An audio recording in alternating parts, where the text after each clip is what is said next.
स्वागत है आपका उत्तराखंड न्यूज एक्सप्रेस में। आपके साथ मैं हूं मोनिस मलिक और आज हमारे साथ एक ऐसे मेहमान जुड़ चुके हैं जो फिलहाल किसी परिचय के मोहताज नहीं है, लेकिन फिर भी उनका परिचय देना जरूरी हो जाता है। उनके बारे में हम आपको बताते चले कि Anoop Nautiyal ji social development for communities foundation के फाउंडर मेंबर हैं। देहरादून में पूरे प्रदेश में इनकी पहचान एक समाज सेवी के तौर पर इन्हें जाना जाता है। हम स्वागत करते हैं अनूप नौटियाल जी का उत्तराखंड न्यूज एक्सप्रेस में। सर शुक्रिया भाई कि आपने मुझे इनवाइट किया है। जी सर आजकल आपका एक डेटा काफी सोशल मीडिया पर वायरल हो रहा है, जिसमें आप बता रहे हैं कि जनसंख्या जो हमारे प्रदेश की जनसंख्या वृद्धि हुई है लगभग 30% की वृद्धि जो पहले जनसंख्या थी उसके मुकाबले अब हमारी जनसंख्या में 30% की वृद्धि हो गई है। तो ये आंकड़ा जो आप लेकर आए हैं सामने, एक बार हमारे दर्शकों को विस्तार में बताना चाहेंगे कि आखिर क्या मामला था, कैसे वृद्धि हुई। एक लेकिन 30% की वृद्धि होना अपने आप में बहुत बड़ी बात है। मुनीष जी, देखिए इसको हम जब जनसंख्या की बात करते हैं तो जैसा हम सभी लोग जानते हैं कि हमारे देश में एक सेंसस की प्रक्रिया है और हर 10 वर्ष में जो जनसंख्या के आंकड़े हैं वो हमारे सामने आते हैं। लेकिन कोविड काल के कारण जो है पिछला सेंसस नहीं हो पाया है। तो इससे पहले जो सेंसस हमारे देश में हुआ, उत्तराखंड में हुआ, 2011 में था और उससे पहले 2001 में। तो हर 10 वर्ष के अंतराल में एक सेंसस हमारे प्रदेश में, हमारे देश में आता है। और जैसे मैंने कहा 2021 में कोविड के चलते वो सेंसस नहीं हो पाया, तो ये खैर जग जाहिर है। अब संजोग से इस 20 वर्ष के अंतराल में, जैसा हम सब जानते हैं, उत्तराखंड का गठन वर्ष 2000 में हुआ था और उत्तराखंड में अभी तक 4 चुनाव हो चुके हैं और 5वें चुनाव की दहलीज पर इस समय उत्तराखंड राज्य है। तो 5 चुनाव, तो हमारा पहला चुनाव 2002, हमारा तीसरा चुनाव 2012 और हमारा 5वां चुनाव 2022। तो हमारे पास में असल में अलग अलग तरीके से हम आंकड़े देख सकते हैं। एक तरीका तो यह है कि हम 2002 और 2012 के चुनावी आंकड़े देखें, और जब हम उस समय के चुनावी आंकड़े देखते हैं तो 2002 के, बल्कि मैं एक कदम और पीछे जाते हुए मुनीष भाई आपको बताना चाहूंगा कि 2002 में उत्तराखंड के जो वोटर थे, ये वोटर की हम बात करें, जनसंख्या की नहीं, उत्तराखंड में 2002 में 53 लाख वोटर थे और इस 2022 के चुनाव में ये 53 लाख से बढ़कर 83 लाख वोटर हो गए। तो पहली मोटी बात जो है, जो आपके दर्शकों के लिए, कि 2002 के 53 लाख से 2022 के 83 लाख, यानी पिछले 20 सालों में उत्तराखंड में 30 लाख वोटर्स का इजाफा हुआ है। यानी हर वर्ष औसतन 1.5 लाख वोटर बढ़ रहा है। तो एक तो मोटी मोटी हमने बात करी। अब मैं आपके अगर सवाल पर आऊं, तो जब हमने 2012 का जो चुनाव हुआ था मुनीष भाई, उस समय हमारे प्रदेश में लगभग 64 लाख वोटर थे और वर्तमान के इस 2022 के चुनाव में 83 लाख वोटर हैं। तो 64 लाख और 83 लाख यानी 19 लाख का अंतर पिछले 10 वर्षों में वोटर्स में। और ये जो 19 लाख बनता है, 30% बनता है। तो ये 30%, मतलब 10 वर्षों में 30% आपके वोटर बढ़ जाना, वोटर का अर्थ तो जनसंख्या ही हुआ। तो वोटर 30% बढ़ रहे हैं, जनसंख्या 30% बढ़ रही है। ये अपने आप में किसी भी राज्य के लिए एक अप्रत्याशित बढ़ोतरी कही जाएगी। आमतौर पर ये माना जाता है नौटियाल जी के वोटर से ज्यादा जनसंख्या बढ़ती है, क्योंकि उसमें वो लोग भी इंक्लूड हो जाते हैं जो 18 साल से कम एज ग्रुप के हैं। तो अगर हम ये माने कि 30% अगर वोटर बढ़ रहे हैं तो लगभग 35% या 40% जनसंख्या बढ़ी होगी। मैं देखिए उसको उस तरीके से नहीं कहूंगा मुनीष भाई, क्योंकि जैसा हम जानते हैं, ठीक है, हमारी जो जनसंख्या है, जनसंख्या के 2 वर्ग हैं, एक 18 साल से कम की आयु और जो दूसरा जो ग्रुप है वो हमारा 18 से ऊपर वाली आयु। तो हम एक अनुमान लगा रहे हैं और इसको देखिए आंकड़ों की अलग अलग कैलकुलेशन है। आज मैंने इस पर भी लेकर के कुछ एक सोशल मीडिया पे कुछ जानकारी डाली है। हमारा अपना भी अनुमान आ रहा है कि इस समय उत्तराखंड में जो वर्तमान में जनसंख्या है वो 1,38,00,000, ये हमारा अपना अनुमान है, अभी एक अनुमानित आंकड़ा है। लेकिन हम ये कह रहे हैं कि भाई अगर ये वोटर जो हैं वो अगर 30% बढ़े हैं, तो ये जो 18 से कम वाला आयु का जो वर्ग था ये भी लगभग 30% बढ़ा है। 28% बढ़ा, 29% बढ़ा, 31% बढ़ा, ये तो सेंसस के बाद ही मालूम पड़ेगा। लेकिन मोटी मोटी जनसंख्या जो पूरे प्रदेश की बढ़ी है वो इस अंतराल में 30% बढ़ी है। अब हम अगर हम वोटर को छोड़ दें, अगर हम सेंसस की बात करते हैं, 2011 का जो पिछला सेंसस हुआ था उस समय उत्तराखंड की जनसंख्या 1 करोड़ थी। तो ये 1 करोड़ जो है उत्तराखंड की जनसंख्या आकी गई थी। अगर 30% उत्तराखंड की जनसंख्या पिछले 10-11 सालों में बढ़ी है तो वर्तमान में उत्तराखंड की जनसंख्या 1 करोड़ 30-32-33 लाख से ज्यादा होनी चाहिए। तो अच्छा मुनीष भाई, मैं कंफ्यूज तो नहीं कर रहा आपको बहुत ज्यादा? नहीं कंफ्यूज नहीं, समझ में आ रही है बात आपकी, बिल्कुल समझ में आ रही है। क्योंकि ये भी बड़ा जरूरी है कि भाई दर्शकों के लिए जो हम बात करें, हम सरल बात करें, हम इतने आंकड़ों में ना घुस जाएं और घुसा दें कि हमारा जो मूल संदेश है वही कहीं ढुलमुल हो जाए। अभी तक तो आपकी बात बिल्कुल समझ में आ रही है, क्लियर है आपकी बात। हाँ, तो देखिए मैं अब एक नया पहलू यहां पर लाना चाहूंगा जो भारत के सरकार के आप कह सकते हैं, ये जो हमारा जो सेंसस का जो राष्ट्रीय स्तर का कार्यालय है जो जो जो देश में सेंसस कराता है, उसका एक अनुमान ये है कि हमारे देश की जो जनसंख्या है, जो कि 18 साल से कम की जनसंख्या है, वो लगभग 40%। ये एक मोटा मोटा मैं आपको एक आंकड़ा बता रहा हूं। अब अगर आप अपना कैलकुलेटर लेते हैं और अगर आप ये कहते हैं कि 18 वर्ष से कम की आयु के 40% हमारी जनसंख्या है, तो ये जो 83 लाख हमारे वोटर हैं जो कि 18 वर्ष की आयु से ऊपर हैं, यानी ये 60% हो गए, ये 60% हो गए और ये वाले 40% हो गए।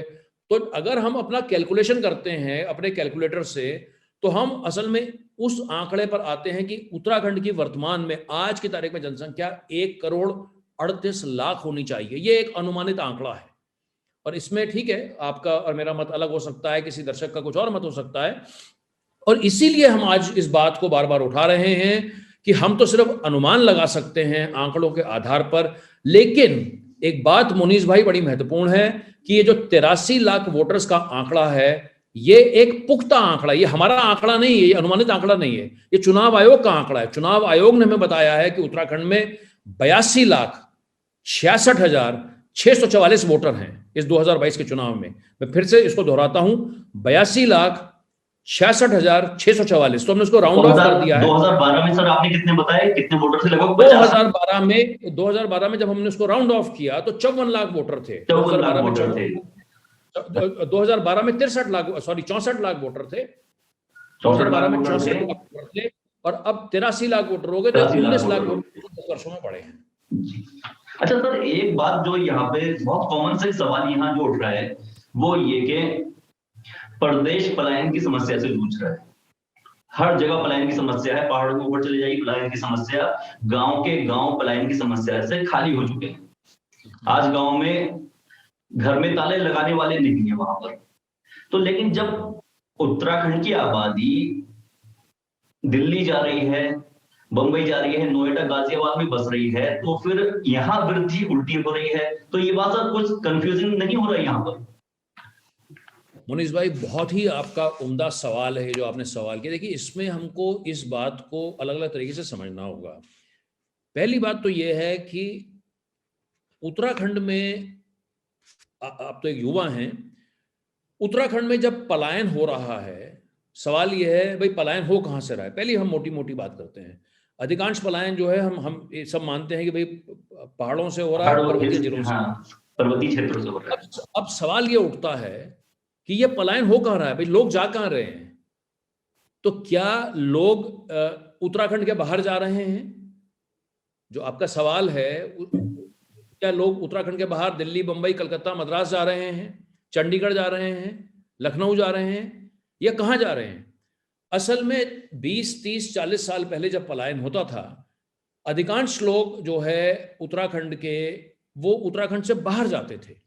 लेकिन वर्तमान में 70% जो पलायन है वो प्रदेश के अंदर ही है। इसके कहने का अर्थ यह है कि लोग अपने गांव छोड़ करके अपने नजदीकी कस्बों में आकर बस रहे हैं, जो उनके जिले के अंदर ही पलायन हो रहा है। एक गांव से दूसरे गांव में जा रहे हैं, छोटे छोटे शहरों में जा रहे हैं। मैं आपको एक छोटा सा उदाहरण दे देता हूं, एक मैं उदाहरण के साथ में बोलता हूं। अगर आप एक रुद्रप्रयाग जिले की बात करें, या रुद्रप्रयाग भी छोड़ देते हैं, पौड़ी जिले की बात करते हैं, क्योंकि सबसे बड़ा जिला एक पौड़ी जिला है, तो पौड़ी जिले के गांव से लोग जो है वो पलायन करके जो छोटे छोटे पौड़ी जिले के शहर होंगे उस तरफ आ रहे हैं और पौड़ी शहर की तरफ आ रहे हैं। तो इस तरीके से भी एक पलायन है। दूसरी बात यह है, जो कि एक बड़ा कॉमन पलायन है, कि उत्तराखंड के पर्वतीय इलाकों में रहने वाले लोग, जो मैदानी इलाके हैं, उदाहरण के तौर पर चाहे हम देहरादून की बात करते हैं, सहसपुर की बात करते हैं, विकासनगर की बात करते हैं। उदाहरण के तौर पर अगर हम यहाँ से शुरू करें, चक्राता की बात करें तो चक्राता से बहुत सारे लोगों ने विकासनगर पलायन किया। सहसपुर में जो है पर्वतीय इलाके के बहुत सारे लोग आकर के बसे हैं। देहरादून के प्रेमनगर में लोग आकर के बसे हैं। देहरादून में लोग बसे हैं। धर्मपुर की विधानसभा में लाखों हजारों परिवार आकर के यहाँ बसे हैं। इसी तरीके से ऋषिकेश, इसी तरीके से हरिद्वार, इसी तरीके से रामनगर, इसी तरीके से हल्द्वानी। तो आप अगर कल्पना कर रहे हैं, अगर आप मेरे हाथ देख रहे हैं, तो पहाड़ों से पलायन होता हुआ ये लोग आकर के उत्तराखंड में ही रह रहे हैं। तो जहां आपकी बात बिल्कुल वाजिब है कि भाई ये तो बड़ा अजीबोगरीब बात है, हम तो कह रहे हैं कि भाई पलायन हो रहा है तो हमारे लोग कहां से बढ़ गए। तो एक प्रेशर क्या है कि ऊपर से नीचे आ रहा है, और दूसरी बात जो कि एक जांच का विषय है मुनीस भाई, वो ये है कि क्या बाकी राज्यों से आकर के लोगों को यहां बसाया जा रहा है। वो फिर एक जांच का विषय है। वो हमारे लिए एक जिम्मेदाराना बयान नहीं होगा कि हम उसको लेकर के कोई टीका टिप्पणी करें, क्योंकि उसको लेकर के हमने कोई जमीन पर जाकर के जब तक उसको हम उसकी तफ्तीश नहीं करते हैं, जब तक जांच पड़ताल नहीं करते हैं, तो उसके बारे में बोलना कुछ गलत होगा। लेकिन ये बड़ा महत्वपूर्ण है कि सरकार का, पुलिस का, प्रशासन का, वो इसके ऊपर शोध करें, वो इसको लेकर के राज्य को जानकारी। एक मिनट मैं आपको रोकना चाहूंगा, इसमें ये बात बहुत क्लियर साफ हो रही है कि अगर कोई ग्रामीण, पर्वतीय ग्रामीण क्षेत्र से कोई वोटर देहरादून आकर बस जाता है या उधम सिंह नगर जाकर बस जाता है, मैदानी क्षेत्रों में बस जाता है, तो वो वोटर अपने गांव में भी था, उधम सिंह नगर में भी वोटर हो गया। तो आबादी जितनी उत्तराखंड की पहले थी, वही आबादी उत्तराखंड की आज भी है। तो उससे तो 30% वृद्धि की बात समझ में नहीं आती है कि अगर मैदानी क्षेत्रों में, पर्वतीय क्षेत्रों से लोग पलायन कर रहे हैं, तब तो ये बात जो है जस्टिफिकेशन नहीं हो पाता है कि वृद्धि हुई है। वृद्धि होने का एकमात्र जो कारण, आपने अभी थोड़े से बात को से डिटेल में नहीं गए आप, वो ज्यादा क्लियर होता है कि बाहरी क्षेत्रों से लोग आकर, बाहरी राज्यों से लोग आकर हमारे प्रदेश में बसे हैं। उसका देखिए, लेकिन उसमें क्या है ना, क्योंकि हमारे पास में कोई आंकड़े नहीं है उसको बोलने के लिए, इसीलिए हम एक अनुमान लगा सकते हैं कि भाई बाहरी राज्यों से एक बहुत बड़ी संख्या में लोग आकर के यहाँ बस रहे हैं। तो देखिए, तीन असल में चीजें एक साथ हो रही हैं। एक चीज तो एक नेचुरल पॉपुलेशन ग्रोथ है, भाई जनसंख्या की भी तो वृद्धि होती है, जनसंख्या तो हमारे देश की बढ़ ही रही है। हम एक काल्पनिक स्थिति की बात करते हैं कि कहीं कोई पलायन नहीं हो रहा, जितने लोग हैं उतने ही लोग हैं, लेकिन जनसंख्या जो जो हमारा बर्थ रेट होता है और एक हमारा डेथ रेट होता है, तो जनसंख्या तो एक नेचुरल कोर्स में हमारे प्रदेश की और देश की बढ़ रही है। तो एक तो ये चीज हो गई। दूसरी हमने बात करी पलायन की कि भाई ऊपर से जो है नीचे लोग आ गए, और जो तीसरी हम बात कर रहे हैं कि बाकी देश के अन्य राज्यों से, अन्य जिलों से, सीमावर्ती उत्तर प्रदेश के जो हमारे बगल के जिले हैं, अब कौन कहां से आकर के उत्तराखंड में बस रहा है, इसके अलावा अन्य राज्यों की बात भी है। तो क्या उत्तराखंड में इस समय क्या ये मूवमेंट है, ये जो विशेष तौर पर जो तीसरी हम बात बोल रहे हैं, इसको लेकर के जांच पड़ताल करना बड़ा महत्वपूर्ण और बड़ा जरूरी बन जाता है। एक बात और जो यहाँ पर मैं पूछना चाहूंगा आपसे कि उत्तराखंड में ऐसी कौन सी सहूलतें हैं जिनकी वजह से, अगर हम ये मान लें, एक पल के लिए मान लें कि 30% जो वृद्धि हुई है, तो बाहरी राज्यों से आकर जो हमारे सीमावर्ती क्षेत्र हैं, तो उन राज्यों से आके उत्तराखंड में आकर लोग बसे हैं, तो आखिर उन्हें ऐसा कौन सा लालच है जिसकी वजह से वो यहाँ पर आ रहे हैं? देखिए, कहीं ना कहीं एक हो सकता है भाई, ये एक रोजगार की संभावनाएं हैं यहाँ पर। क्राइम रेट जो है उत्तराखंड का अन्य राज्यों की तुलना में कहीं बेहतर है। एक शांत माहौल है। मौसम यहाँ का एक खुशनुमा मौसम है।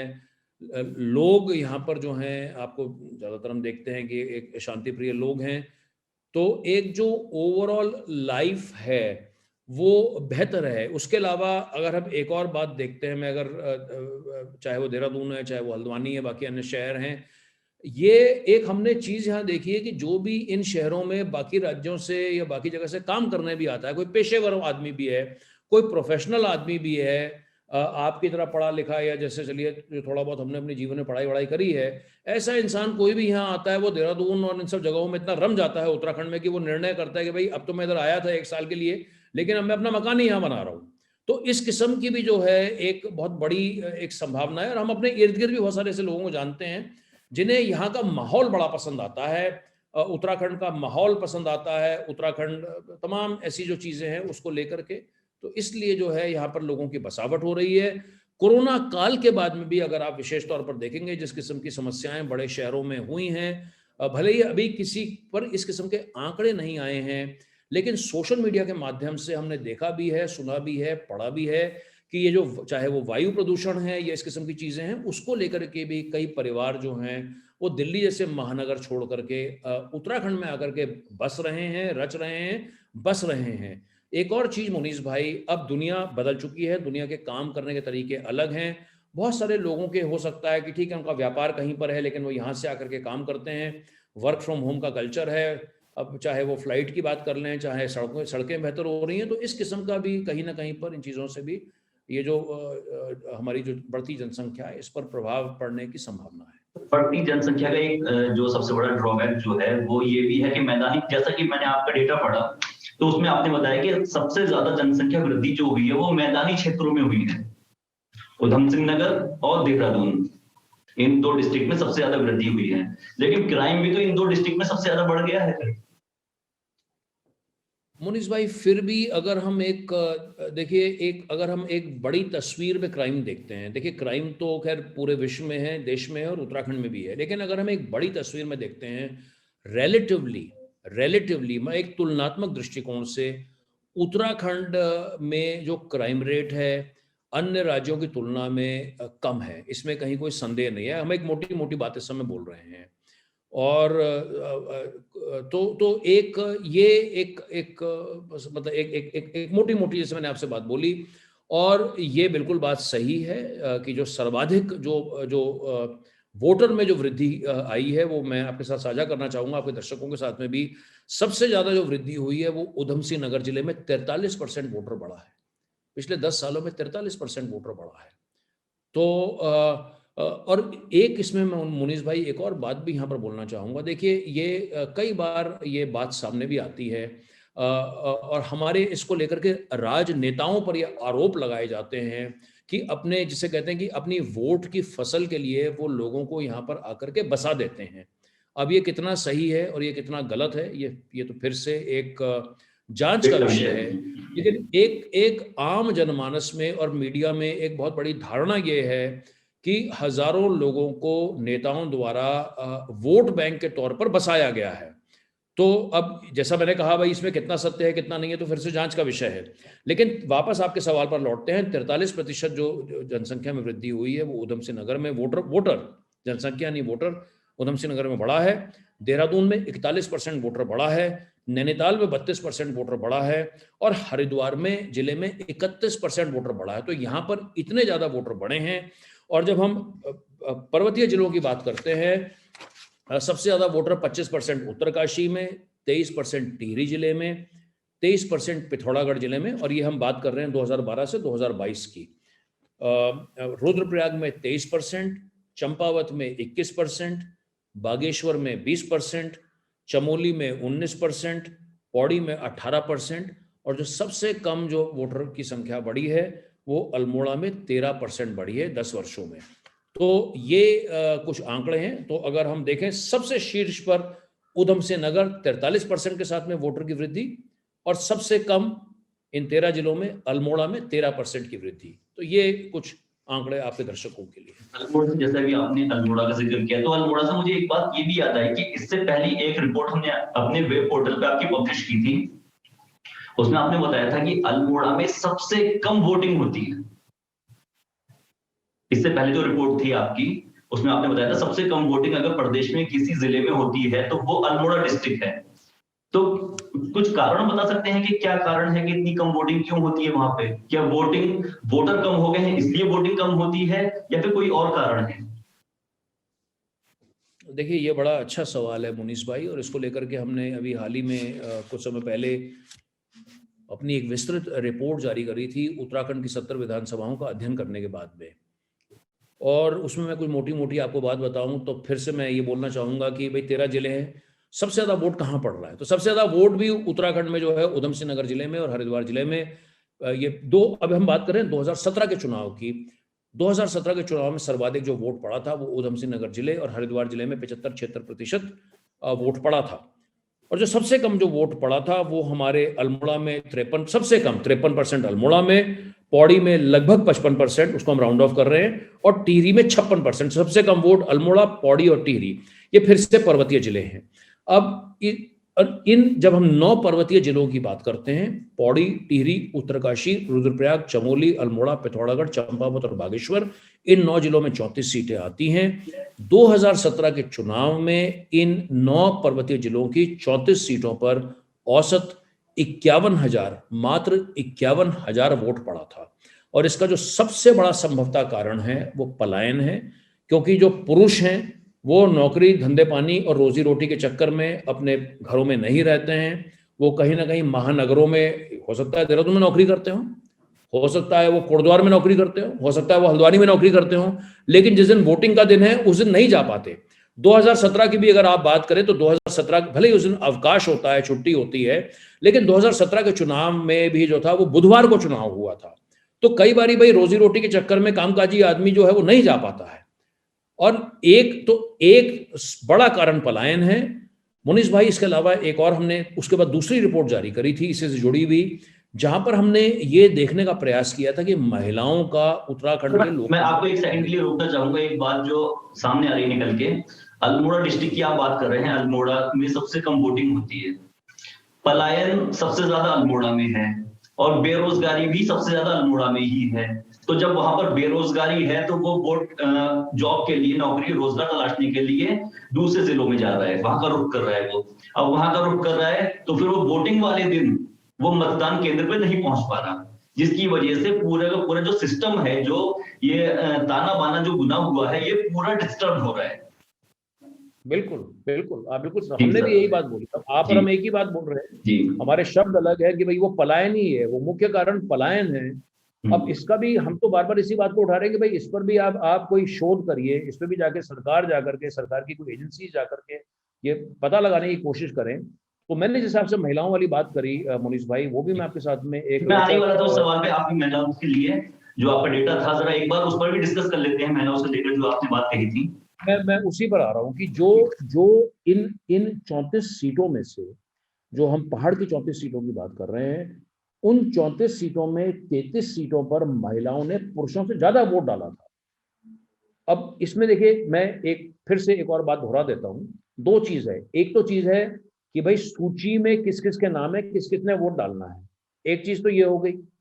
और दूसरी चीज ये हो गई असल में वोट डाला किसने। तो हम पहली बात करते हैं, तो जो सूची है, मतदाता तो ज्यादा पुरुष है। एक काल्पनिक स्थिति हो, अगर हर आदमी, हर इंसान वोट डाल रहा है, तो पुरुषों का वोट तो महिलाओं से ज्यादा होना चाहिए, क्योंकि पुरुष वोटर तो ज्यादा है महिलाओं से। लेकिन इन 34 सीटों में, जो पहाड़ की 34 सीटें हैं, वहां पर महिलाओं ने ज्यादा वोट डाला पुरुषों से। और कितनी ज्यादा महिलाओं ने, औसतन इन 34 सीटों पर 5,116 महिलाओं ने पुरुषों से ज्यादा वोट डाला है। तो ये 5,000, जब 51,000 टोटल वोट पड़ रहा है और 5,116 वोट का अंतर है, ये अपने आप में एक बड़ा भारी भरकम आंकड़ा है। इन 34 सीटों पर औसतन 28,202, मैं दोहरा देता हूं, 28,202 महिलाओं ने और औसत 23,086 पुरुषों ने। तो देखिए, एक तरफ 28,000 महिलाएं, एक तरफ 23,000 पुरुष, 5,000 वोट का फासला। और ये फासला और कुछ नहीं है, ये फासला पलायन, मुख्य तौर पर ये पलायन ही है और कोई और कारण नहीं। अच्छा सर, एक उत्तराखंड के नागरिक होने के नाते हमें और आपको इस जो आपका इशू है, ये 30% वोटर वृद्धि का और ये पलायन से जुड़ा हुआ है जो आपका बेरोजगारी है, इस मुद्दे को खासतौर पे मैं बात करना चाहूंगा, जो अभी आपका करंट डेटा है 30% वोटर वृद्धि वाला, एक उत्तराखंडी होने के नाते हमें और आपको इस चीज को किस नजरिए से देखना चाहिए?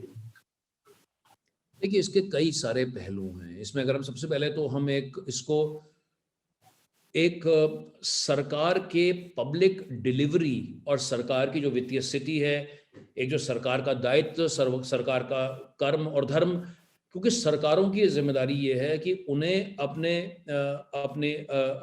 अपने लोगों को, जो लोग प्रदेश में रहते हैं, प्रदेश के लोगों को सुविधाएं मुहैया कराने की बात है। भाई पहली तो चाहे वो स्वास्थ्य है, चाहे वो शिक्षा है, चाहे वो चाहे इंफ्रास्ट्रक्चर है, तमाम किस्म से सरकारों का ये दायित्व बनता है कि वो राज्य की जनता को सुविधाएं प्रदान करें। अब पहली बात ये आती है कि भाई उत्तराखंड के तो जो उत्तराखंड की जो वित्तीय स्थिति है वो इस समय बहुत ज्यादा संवेदनशील है। उत्तराखंड कर्ज के तले हुए डूबा एक प्रदेश है और स्वाभाविक तौर पर आज आपको अगर आपकी जनसंख्या के ऊपर इतना बड़ा दबाव पड़ रहा है तो कहीं ना कहीं आपकी जो पब्लिक डिलीवरी है, सर्विस है, उस पर भी कहीं ना कहीं दबाव पड़ता है। आज पहले 10 साल पहले आपके पास 1 करोड़ लोग थे, आज आपके पास 1 करोड़ 30 लाख 35 लाख आपकी जनसंख्या है। तो एक पहली बात तो सीधा सीधा सरकार के ऊपर इस बात का दबाव पड़ता है। दूसरी बात, इसको अगर हम एक पर्यावरण के दृष्टिकोण से भी देखें, आज भाई जब जनसंख्या हमारी बढ़ रही है तो भाई मानव जो है अपने आप को जिंदा रखने के लिए तो जो एक प्रकृति ने जो संसाधन दिए हैं उन्हीं को तो उपयोग करता है। ये तो पूरे दुनिया में एक बहुत बड़ी बात है भाई, जितनी ज्यादा आपकी जनसंख्या होगी आपको बिजली भी और चाहिए, आपको पानी भी और चाहिए, आप कचरा भी और पैदा करेंगे।